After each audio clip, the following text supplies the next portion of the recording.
કાલનો પ્રશ્ન હતો, બે પ્રકારના ભક્ત છે. એકને તો બુદ્ધિ સરખી છે બેયની, એકને તો આ સત્સંગમાં સંતોના અને મોટા ભક્તોના ગુણ અવગુણ આવ્યા કરે છે, ભગવાનના પણ આવ્યા કરે છે, પણ ટળી જાય છે.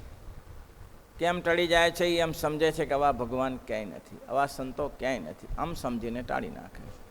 અને બીજાને તો એનો અવગુણ આવતો જ નથી. કેમ? આ સત્સંગને દિવ્ય સમજાય છે, અહોહોપણું રહ્યા કરે છે. અને જ્યાં સુધી સત્સંગમાં અહોહોપણું ના થાય ત્યાં સુધી હજી કચાશ ગણવી. આવો સત્સંગ ક્યાં મળે કયો? આવા ભગવાન ક્યાં મળે? આવા ભગવાન એવા સંતોનો સમાગમ મળવો દુર્લભ છે. અતિ હરિ કૃપા જાય પર હોય પાવ દેય માર્ગ સોય મનકામના સિદ્ધિ સબ પાવા યોજ કથા કબટ. મહારાજ કે આમાં જે પગ મૂકવો તે મહારાજ કે જેને અતિ હરિ કૃપા, મોટાની કૃપા જેના ઉપર થઈ હોય તેની જ થાય. રાંક તે રાજા થઈ જાય. ભગવાનની કૃપા થાય ને તો રાંક તે રાજા થઈ જાય. ભગવાનની શું, સંતની કોઈના ઉપર કૃપા થાય તો એ રાજા થઈ જાય. અનુભા સાહેબ કહેતા ઘણી વાર હો કે હું તો એક ખેડૂતનો છોકરો, દરબાર પણ ખેડૂતનો છોકરો, અને કંઈ બે ચોપડી ભણેલો, કંઈ વાંચતા લખતા આવડે નહીં. મંદિરમાં સંતોની સેવા કરીએ, સફાઈ કરીએ, કપડાં ધોઈ દઈએ, આવી બધી સેવા કરીએ. એક દિવસ વિજ્ઞાનદાસ સ્વામીએ કહ્યું કે તો કે હા, કોઈ નોકરી લાગતો નહીં.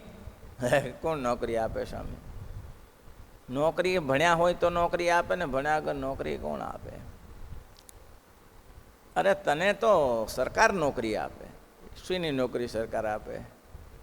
જા જા જા મિલિટરીમાં જા, હમણાં ભરતી પડે ને એમાં જજે, તને તો એને મોટો કપ્તાન બનાવશે.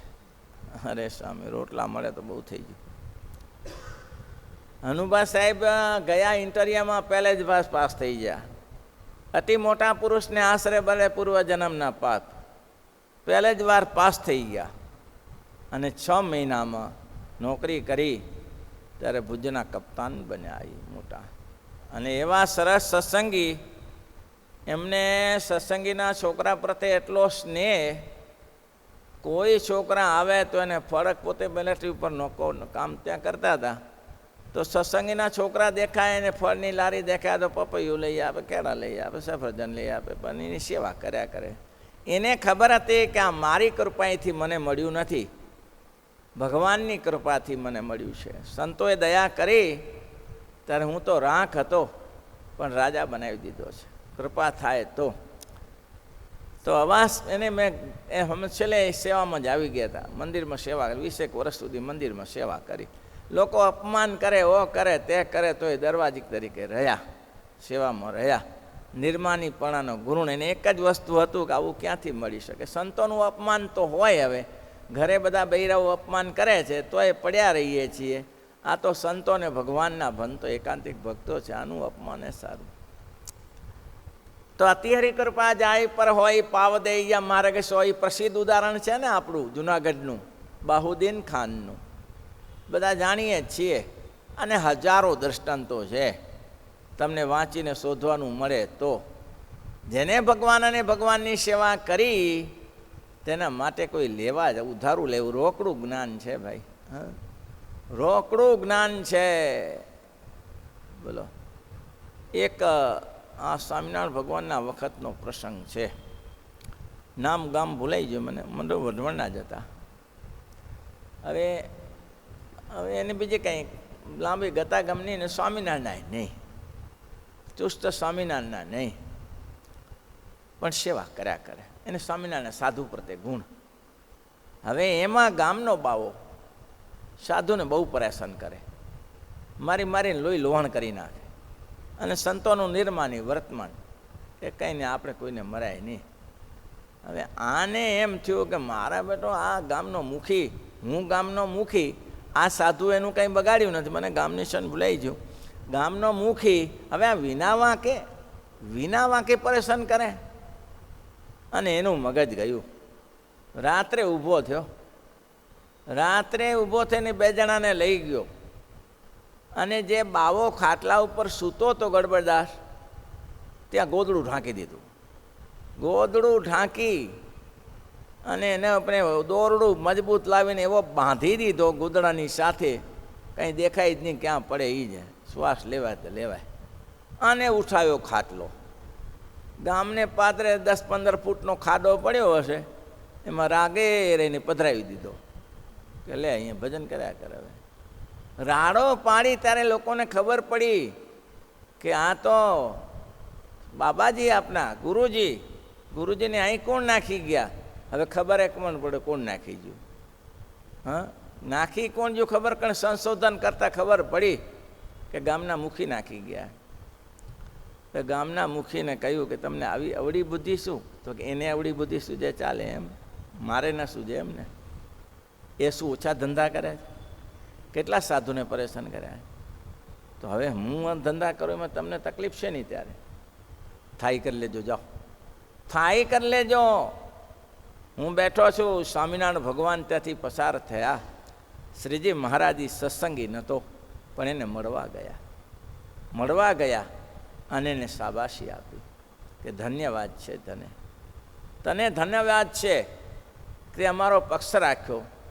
એ ગઢપુરના મહારાજ મળવા જઈને ગઢપુર જતા હતા ને, એને ગુણ ભાવ એટલે ગઢપુરના રસ્તા ઉપર એને થયું સ્વામિનારાયણ ભગવાનના દર્શન કરતા જઈએ. દર્શન કરવા ગયો, એમાં શ્રીજી મહારાજે શાબાશી આપીને કહ્યું તારું રોકડું કલ્યાણ. હે ભાઈ, તારું રોકડું કલ્યાણ, તને કલ્યાણ લેવા નહીં જવું પડે, મારા સાધુનો પક્ષ રાખ્યો છે. તો મોટા પુરુષની દયા થાય તો શું થાય?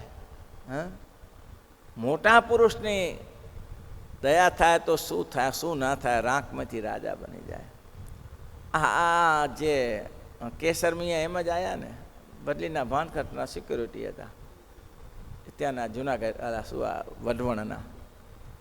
બદલીના ભાણખાતાના અને બેને અવડું સીધું ન પડે, પેલો મંત્રીને આ સિક્યુરિટી, એટલે બેને ચોકીદાર એને હરખું ના પડે, ઝઘડા કરે.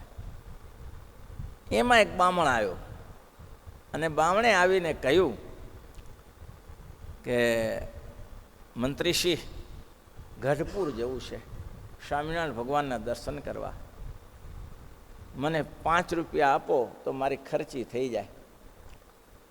બોલ્યો કે 5 ની 10 આપું, પણ હું કહું એટલું કર. તો કે બોલો. 2 જોરદાર ગાળ દે સ્વામિનારાયણને. હે ગાળ? હું દર્શને જાઉં છું, પણ 2 ગાળ દે ને, પછી વાંધો નહીં, સ્વામિનારાયણ ગાળ દઈશ એમાં હું તને 10 રૂપિયા આપીશ. લોભાણો જેવી ગાળ દેવા જાય ને, કેસર મિયાએ મ્યાન સહિત તરવાર ફટકાવી, પડ્યો નીચો. અને જો ભાઈ થઈ એવી, અને તેમાં આ મંત્રીના કહેવાય બોલ્યો હરામ ગોલકીના, તો ખબર પાડી દઈશ તને એમને. એક પણ શબ્દ બોલ્યો સ્વામિનારાયણ તારું શું બગાડ્યું છે? સ્વામિનારાયણ તારું બગાડ્યું શું છે? લેવા દેવા વગરનો નીકળ અહીંથી. 10 રૂપિયા લેવા હાલી નીકળ્યું છે. બોલો. હવે આ બદલીનું ભાણખાતે નહીં, હું ભૂલી ગયો નામ એનું.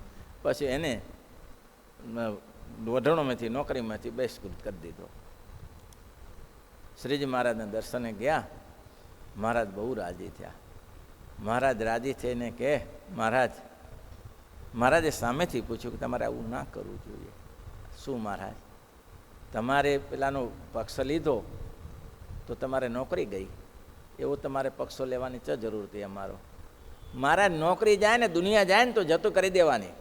નોકરી જાય દુનિયા જાય તો જતી કરી દેવાની. હું મારા ઈષ્ટદેવને તમે ભગવાન છો, લોકો ભગવાન કહે છે, તમને ગારો દવા દઉં? નોકરી તો જઈ તો બીજે ક્યાંક મળી જશે. ત્યારે મહારાજ બોલ્યા કે આવો જેને દઢ પક્ષ હોય એટલી એની નોકરી જાય, તારી ના જાય. હે, નોકરી જાય તો એની જાય, તારી નોકરી જતી હશે, જા ત્યાં લાગી જા. થોડા દિવસ થયા અને એવું કામ પડ્યું અને પૂછ્યું ભાણજી મહેતો નામ, ભાણજી મહેતાને કામ પડ્યું. એટલે શું કહેવાય, રાણી સાહેબે કહ્યું કે દીકરીને મૂકવા જવી છે, વિશ્વાસુ કોણ છે? તો રાણી સાહેબને કહે છે, બીજા હતા સોને કે વિશ્વાસ હોતા એને કાઢી મૂક્યા. હવે વિશ્વાસુ કોણ હોય? તો કે કોણ? તો કે ભાણજી મહેતાએ આપણો સિક્યોરિટી કેસરમિયા હતો એને કાઢી મૂક્યો. એ બહુ વિશ્વાસુ હતો, કોઈ દિવસ એને ખરાબ કામ કર્યું નથી. તો વાણી કહે કે ભાણજી મહેતાનું રાજ છે, ભાણજી મહેતાનું રાજ છે, બોલાવો એને સિક્યોરિટીને. અને બોલાવ્યો એને. મહારાજ કે મોટા સંતોની રાજી પ્રસન્નતા મળે તો શું ના થાય બોલો? રાંક રાજા થઈ જાય ને. ઇતિહાસમાં એમ કહેવાય છે ભાણજી મહેતાને રવાનો કરી દીધો અને આ ભાઈ તો મુખ્ય સ્થાને આવી ગયા. બોલો, તો મોટા પુરુષને રાજી કરવાનો મહત્વ છે ભાઈ, પણ કરતા આવડવા જોઈએ. તમારો મોટા પુરુષ રાજી ક્યારે થાય એક વસ્તુ નક્કી રાખવાની. મોટા પુરુષને ભગવાન રાજી ક્યારે થાય? આ પાછલા પ્રસંગમાં આવે છે. હા, કે તમારી શાપિત બુદ્ધિ દૂર કેવી રીતે થાય? તમારી બુદ્ધિ શાપિત, આગળ શિવાનંદ સ્વામી કીધું કે એની બુદ્ધિ શાપિત હતી. એટલે શાપિત બુદ્ધિ થાય છે કેમ? કોઈ સંતનો અપરાધ કર્યો, ગુરુનો અપરાધ કર્યો. હા, લાખા લોયરની કથા કરી ને, લાખા લોયરની કથા કરી કે લાખા લોયરે ગુરુનો અપરાધ કર્યો. હા, ગોયા ગુરુનો અપરાધ કર્યો તો વર્ષો વીતી ગયા. ગુરુના અપરાધ પછી વર્ષો વીતી ગયા અને આ બાજી લાખાને કોઢ થયા. કોઢ થયા, મટે નહીં. અને ઇતિહાસમાં લખ્યું 7 વર્ષે ગુરુ મારા આવ્યા, 7 વર્ષે ગુરુ મારા આવ્યા, લેવા લાખાની સંભાળ, લેવા લાખાની. ગુરુનું અપમાન કરેલું લાખાએ 7 વર્ષ પછી પાછા ગુરુ તો ગુરુ જ કહેવાય. એને ચેલા પ્રત્યે એલર્જી ન હોય, ચેલાને ગુરુ પ્રત્યે એલર્જી થાય. 7 વર્ષે ગુરુ મારા આવ્યા, 7 વર્ષે ગુરુ મારા. આ લેવા લાખાની સંભાળ, લેવા લાખાની. હાથ રે અડ્યોતા કાયા થઈ કંચન, હાથ રે અડ્યોતા કાયા થઈ કંચન. ધન્ય ધન્ય ગુરુનો પ્રતાપ, ધન્ય ધન્ય ગુરુનો પ્રતાપ. એવા ગુરુ રે મળે તો તાણ જાય ઉઘડી, એવા ગુરુ રે મળે તો તાણ જાય ઉઘડી. ધન્ય ધન્ય ગુરુનો પ્રતાપ, ધન્ય ધન્ય. 7 વર્ષે ગુરુજી પાછા, 12 વર્ષે ગુરુજી પાછા આવ્યા લાખાની સંભાળ લેવા. આખા શરીરે કોઢ થયેલો, પરવું ઝરે, પણ જ્યારે ગુરુજી હાથ લગાડ્યો તો કાયા કંચન જેવી થઈ ગઈ. ત્યારે લાખો લખે તે ધન્ય ધન્ય ગુરુનો પ્રતાપ. અમારે ગુરુને છોડીને જવું ક્યાં? અને એકાંતિક ગુરુ હોય, એને ભજનથી કામ હોય, એને આ લોકના વિષયમાં એટલી રુચિ ન હોય. લોકના વિષયમાં રુચિ એટલી રાખવી એટલી પડે કે ઘર શરીર ચલાવવું છે. શું ચલાવવું છે? શરીર ચલાવવું. ઘર સળગી જાય તો રહેવાય ક્યાં? એટલી જરૂર પડે. બાકી એને રુચિ ભગવાનમાં છે કે કઈ રીતે ભગવાનને. તો એવા ગુરુનો કોઈ અપમાન કરે તો સુખી ક્યાંથી થાય? કયો, સુખી થાય ક્યાંથી? મહારાજ કે ગુરુનું અપમાન કરે, કોઈ એવા સજ્જનનું અપમાન કરે, ગરીબનું અપમાન કરે. હા, ઘણા લોકોની ટેવ હોય ગરીબનું અપમાન કરે. ભિખારું, શું ભિખારું? તને શું પેટમાં દુખે છે? એ બિચારું એની રીતે રહે છે. તો એવાનું કોઈ અપમાન કરે તો અપમાન થાય. અને જો રાજી કરે તો મેં નિરંજનાનંદ સ્વામીનું દ્રષ્ટાંત આપીને કહ્યું હતું કે બ્રાહ્મણે શું પુણ્ય કરેલા, સગા ભાઈને મારીને આવેલો અને જંગલમાં બેઠો રહ્યો. મોટા પુરુષને રાજી કરે તો શું ના થાય? હવે એ નિરંજનાનંદ સ્વામી એકલા જ જતા, એકલમળ સંત, અને ધબ દઈને ગરમીની ઋતુમાં પડ્યા અને પેલો બ્રાહ્મણ દોડ્યો, બાથમાં ઘાલીને ઝૂંપડીમાં લઈ ગયો. એકલો જંગલમાં ભિક્ષા માગીને ખાતો હતો. અને સ્વામીની સેવા કરી, સ્વામીને બોલતા કર્યા. સ્વામી સ્વસ્થ થયા. સ્વામી કે મારી પાસે તને આપ્યું, લે હવે ક્યાં મેળવે? સગા ભાઈને મારીને આવેલો. પણ બધા પાપ પડીને ભસ્મ. સ્વામિનારાયણ ભગવાને આના ઉપર કહેવું પડ્યું કે તમે જેને પાપી માનો છો એ પાપી નથી, અને તમે જેને પુણ્યશાળી માનો છો એ પુણ્યશાળી નથી. હવે એ સ્વામીની સાથે જાય તો વડતાલની સભામાં તેને સમાધિ થઈ જાય. હવે સગા ભાઈને માર નાખીને સમાધિ થઈ જાય તો કે હા, કર્મ તો લાંબા હતા પણ મોટા પુરુષે કૃપા કરી તો કર્મ કપાઈ ગયા. હા, પંથ તો બહુ લાંબો છે. અને એક વસ્તુ ધ્યાન લાજો, અક્ષરધામમાં જવું એટલું બધું નજીકનું નથી ભાઈ. હા, અક્ષરધામમાં જવું એવું નજીકનું નથી. કોઈને તો સેવા પડશે, કોઈની સેવા કરવી પડશે. અને એને એમ થઈ જાય અંતઃકરણથી કે બહુ સારા ભક્ત છે, તો સહેજે સહેજે પંથ કપાઈ જાય.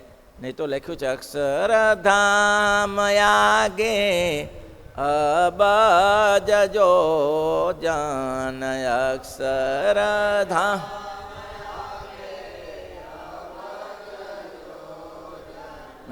પાંખો વિના સિદ્ધ પહોંચશે. પાંખો વિના પાંખો તો શ્રીજીની આજ્ઞા ઉપાસના. પાંખો તો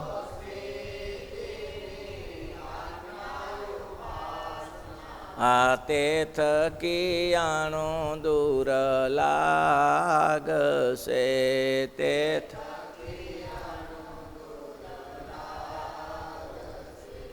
આજ્ઞાની ઉપાસના. મતમ વિશિષ્ટા દૈતમ મેં ગોલોકધામ તત્ર ભ્રમાત્મા કૃષ્ણ સેવા મુક્તિસ્ત ગમ્યતમ. આજ્ઞા છે કે નહીં મહારાજ કે આ સત્સંગની સેવા કરો, સત્સંગની સેવા કરો. જો મોટું થવું હોય તો હાથ બાંધીને ઊભા રહીએ અને પછી કંઈ દિવ્ય ભાવ ના દેખાય, આ મંદિર મંદિર ના જણાય, આ ભગવાનને દેવ મૂર્તિ ના જણાય તો ક્યાંથી થાય? મેં કાલે ગયો હતું, કીધું હતું કે ફળ આવે અને તમને એવો સંકલ્પ ના થાય ચાલો ભગવાનને ધરાવીને પછી જમીએ, એવો સંકલ્પ ના થાય તો હજી ક્યાં તમારી છે ભક્તિ? તે કૃષ્ણ નર્પિતમ વાર્યપી કચી. પાણી પણ ના પીએ તો પછી ફળ પુષ્પ કેવી રીતે ખાય? તો એ તમારી પાસે ભાવના છે કે મારા ઈષ્ટને અર્પણ કર્યા સિવાય મારે ના લેવાય. એ ભાવના તમારી પાસે હોવી જોઈએ, તો જ સુખિયા થાવ, ને તો સુખિયા ના થવાય. અને એવા પુરુષને મહારાજ કે રાજી કરે તો રાંકને રાજા બનાવી દે. એવા પુરુષ જેના ઉપર રાજી થાય તો એ રાંક રાજા થઈ જાય. દુનિયાભરની સેવા કરે. અમારી સાથે એક જાત્રામાં આવ્યા હતા, મનજી બાપા નામ હતું. પછી સંતોની દોડીને સેવા કરે, ભક્તોની સેવા કરે, સેવા ઘણી કરે. મને એક ભાઈએ કીધું સ્વામી આને જરા સમજાવજો પાછા. મેં કીધું શું સમજાવું? મા બાપને ધોકે મારે, મમ્મી પપ્પાને ધોકે મારે. શું સેવા કામ કરે? સેવા કામ કરે? મમ્મી પપ્પાને ધોકે મારે એ સેવા કામ કરે? અહીં આપણા હોસ્પિટલમાં એક હતા પ્રહલાદજી કરીને, માં રાડો પાડે. માં રાડો પાડે એ સુખી કેવી રીતે થાય કયો? હોસ્પિટલમાં રાડો પાડે, આપણી પાસે વ્યવસ્થા નથી, જે એને દર્દની જરૂર હતી રાડો પાડે. ના લઈ ગયો ભણનો દીકરો. 15 દિવસ રીબાવી, કારણ કે અહીંયા મફત પતતું હતું. 15 દિવસ રીબાવીને ત્યાં મરી ગઈ દોષી. રાજી થાય? કેવી રાત? ઉછળે બેડી, એની મધર ઉછળે એવું દર્દ. રાડો પાડે, એટલે મને ક્યાંક લઈ જા, મને ક્યાંક લઈ જા, મારું દર્દ દવા કર, દવા કર. કે હવે બા આમાં શું દવા થાય? પછી આ માં ગયા, પછી રડે, મારી માં હાલી ગઈ. મેં તારે હાલી જવાની જરૂર હતી? મારા બેટા આવા ઢોંગીલા, મારી માં સામી મરી ગઈ, બા ગયા. મેં તો બા જાય જ ને, તારે મૂકવાના જતો તો જાય નહીં તો ક્યાં જાય? ત્યારે કીધું ત્યારે રાખવા નહોતા તો જાય. આવા ઘણા હોય છે, ઘણા હોય છે. અંતિમ સમયે મમ્મી પપ્પાની સેવા નહીં કરતા ભાઈ. તો મહારાજે એના માટે પર્સનલ શબ્દ માગ્યો કે એવા જે છે ને એ માતા પિતાની સેવા નથી કરતા, અને માતા પિતાની સેવા નહીં કરતા એના નિશાસા લાગે છે. અને સ્વામિનારાયણ ભગવાને આ સેવકરામનું દૃષ્ટાંત અમથું બતાવ્યું. આ ક્યાં જરૂર હતી? સેતુબંધ રામેશ્વર જતા હતા અને સેવકરામ મળ્યો. એ મહારાજે કરી બતાવ્યું કે તમે આ કરો, આ જરૂરી છે. તમારે માટે સેવા આ આશ્રમમાં રહેતા હોઈએ, કોઈને તાવ આવ્યો હોય તો એકબીજાની મદદ કરવાની જરૂર છે. એટલે આ હોસ્પિટલ ચાલે છે તો હોસ્પિટલમાં ક્યારે દર્દીને પૂછવા ગયા છો? દર્દીને પૂછવા ગયા છો કેમ છે, શું છે? એટલે આ કોઈ ગરીબ દર્દી છે જેની પાસે બિચારા પાસે અન્વસ્ત્ર નથી, કંઈ નથી, એને એક ફ્રૂટનું પૂછ્યું તમે? એ સેવા નથી? એ સેવા નહીં કહેવાય? એને ફ્રૂટનું પૂછ્યું કાંઈ જરૂર છે તો લેતા આવી, કેળાએ ખવડાવ્યા. તો તમારી સેવા શું? સેવા શું? આ દરિદ્ર નારાયણની સેવા શ્રીજી મહારાજે સેવકરામને કાંઈ લેવા દેવા નથી. આ લોજમાં આ લંગોટ વેરીને છાણ વીણ્યા, છાણા સ્થાપીને આ લોકોને ગરીબોને રોટલા ખવડાયા. છાણા બાળી ત્યારે લાકડા નહોતા, અત્યારે બાવળ ઘણા થયા છે. તો એ બતાવ્યું નહીં મહારાજે કે આ સેવા કરાય, એ બતાવ્યું નથી. તો આપણે કેમ સૂઝતું નથી? આપણે કેમ સૂઝતું નથી કે આપણે કાંઈક કરીએ? અમારી તો થોડી મર્યાદા હોય સાધુની તો, કારણ કે બેનો ભાઈઓ હોય એટલે બહુ અંદર એન્ટ્રી ના કરાય. પણ ગ્રસ્તાશ્રમીને તો જરૂરી છે ને કે અંદર જઈને થોડી એન્ટ્રી કરીએ, કેવા તકલીફમાં છે પૂછીએ. અરે એને તમે ખાલી પૂછશો ને, દાદા કેવું છે, બા કેવું છે, તો એને આનંદ થશે. કારણ કે ઘણા એવા પેશન્ટો આવે છે કે મા બાપ છોકરા મૂકીને રવાના થઈ જાય. એવા પેશન્ટો આવે, છોકરા મૂકીને રવાના થઈ જાય છે, કાંઈ એની સેવા નથી કરતા. એવા ઘણા પેશન્ટો હોય છે, ઓપરેશન કરવાનું હોય ને છોકરો રવાના થઈ જાય, એ તો કરી દેશે. તો એને જઈને પૂછો જરા બેસીને, દાદા કેવું છે, કેવો રાજી થાય. રડી પડશે બિચારો કે સારું થયું તમે મને પૂછ્યું. તો આ જરૂરી છે સેવા. હો ભાઈ, આ સેવા કરો, આપણી ફરજમાં આવે છે. આ હોસ્પિટલ એના માટે છે, સેવા કરો એના માટે, સેવા કરવા માટે છે. દોડી દોડીને સેવા કરો. ગાયો તમે રાખી હોય તો ગાયોની સેવા કરો. આ બધી સેવા છે. શ્રીપતિમ શ્રીધરમ